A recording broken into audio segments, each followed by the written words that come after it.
Hey everybody, my name is Phoebe and welcome back to my channel.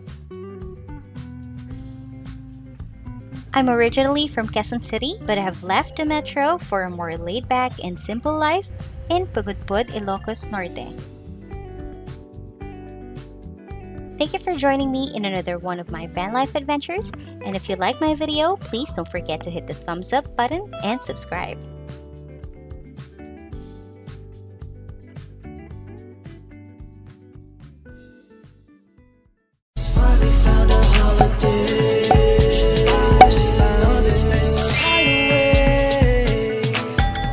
Ito yung main road. Tapos, along the way, may makikita kayong signage na Kabigan Falls. Then, ito yung daan papunta sa Kabigan. Meron din silang signage dito. Kailangan yung mag-stop dito para sa information. Nandito yung mga tour guides. Then, may tindahan din dyan. 29 and I find myself wondering what did happen to the last 10.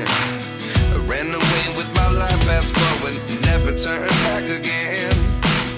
It's kind of funny that the more we pass time, the more we need to set them rewind. And 19 was the year I had to leave you, but now I'm seeing all the signs. Is this really happening? I can't believe it's true. I'm just as surprised as you.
Nagpatay muna kami ng toong ilaw namin kasi napakaraming insekto dito sa tabing ilog. Gusto nyo makita. Yan, yung mga insektong yan, masakit yan mga gate. Meron ako yung Nightcore, insect repellent na pinadala sa amin. EMR-10. So, meron siyang bala na pwede mong gamitin para mag-repel ng mga insects. Naka-on na yung Nightcore, EMR-10. And hopefully, ma-repel tong mga insect na to. Magsisiga siguro kami kasi daming insect talaga. Wala kaming dalang lighter or posporo kaya mag-sindi ako ng paper gamit yung stove.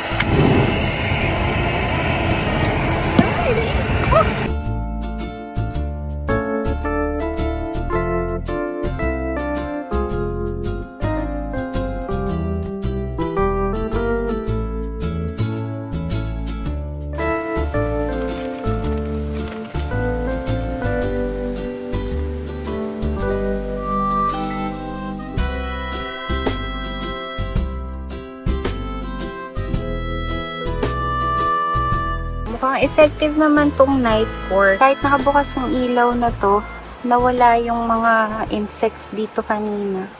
Ang dinner namin today ay kinain na pong sa pepperoni. Pinalitan pala namin yung hose ng bidet kasi nabubutas, naging malutong na. Hilig talaga namin sa bawang. Sobrang gusto ko yung fried rice na maraming bawang, pasta, adobo.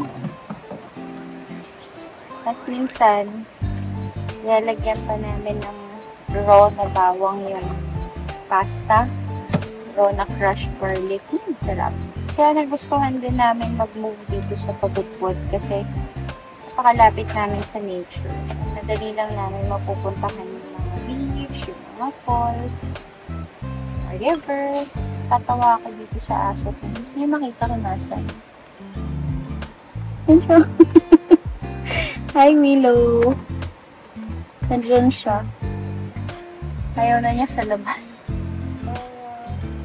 Ay, hala. Insect. Wala na akong phone. Yan.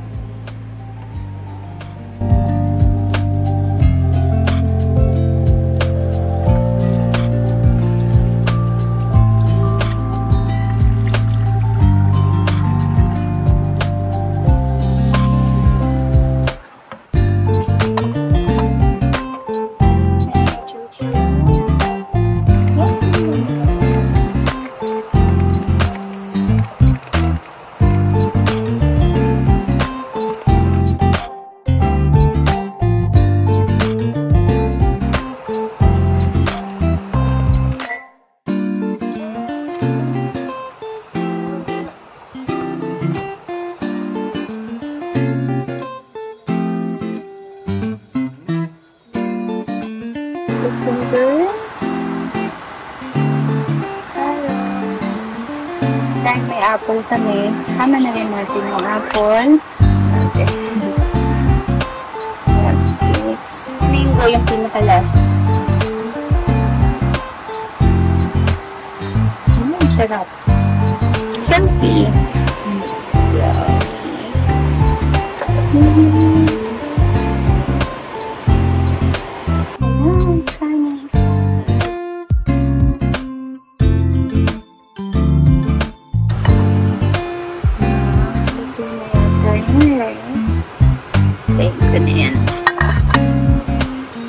Papalagay ko na ito dun sa harap. Mainit ha.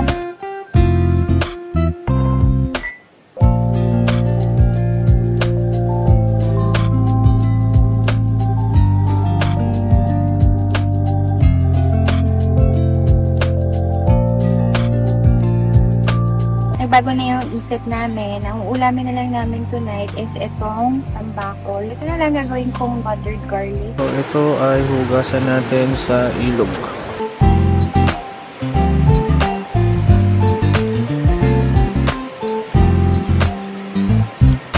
Nakapagdala ako ng non-stick pan. Pero, nakalimutan ko naman magdala ng spatula. Ay nako, kaya kutsarain natin ito. Sana hindi magasgas yung pan. Ay, ito pala yung dala ko. Tara!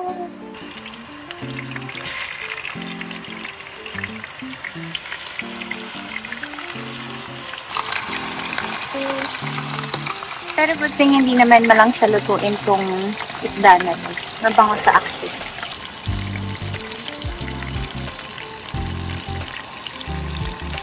Dahil wala kaming lemon, ito na lang lalagay ko. Kalamansi na lang para medyo may konting kick yung buttered fish. Grabe, sobrang bango, nakakagutom. Gutom ka na? Super.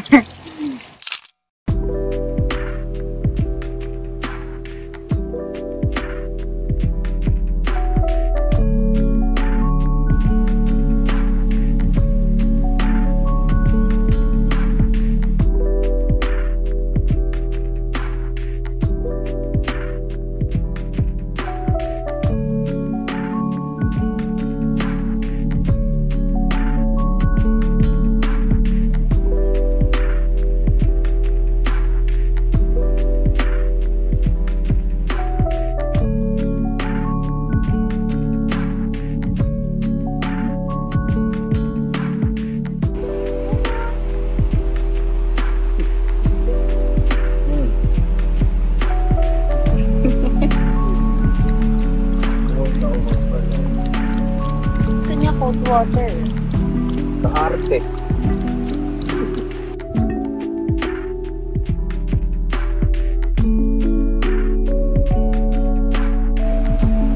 Ang ganda doon, oh. Siguro may moon dyan, banda.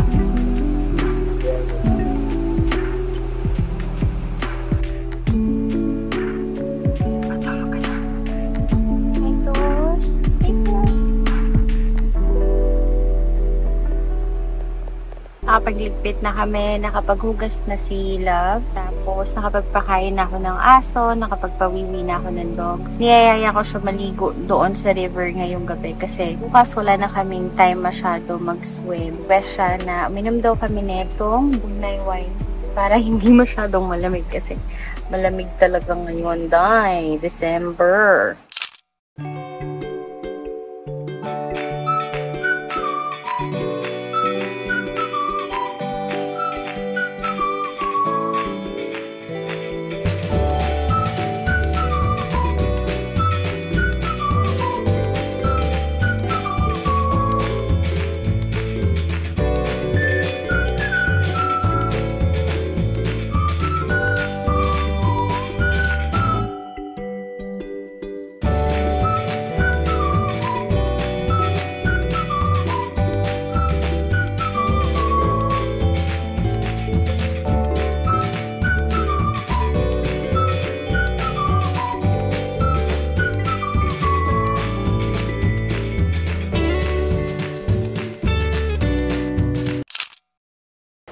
Kakain ka pa?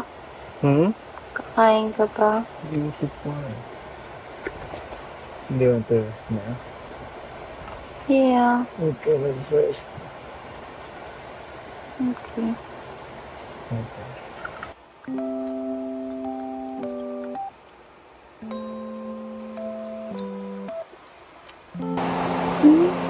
Ang ganda ng first. Wow. Close up. Ganda. Parang ilaw sa airport.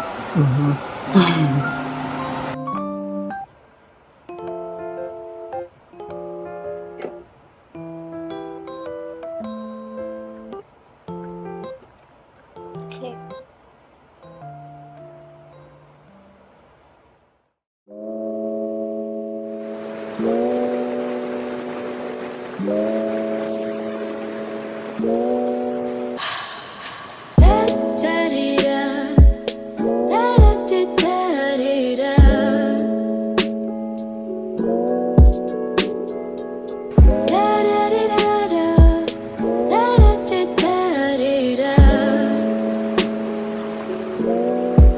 Extremo y violento, mi falta de conexión.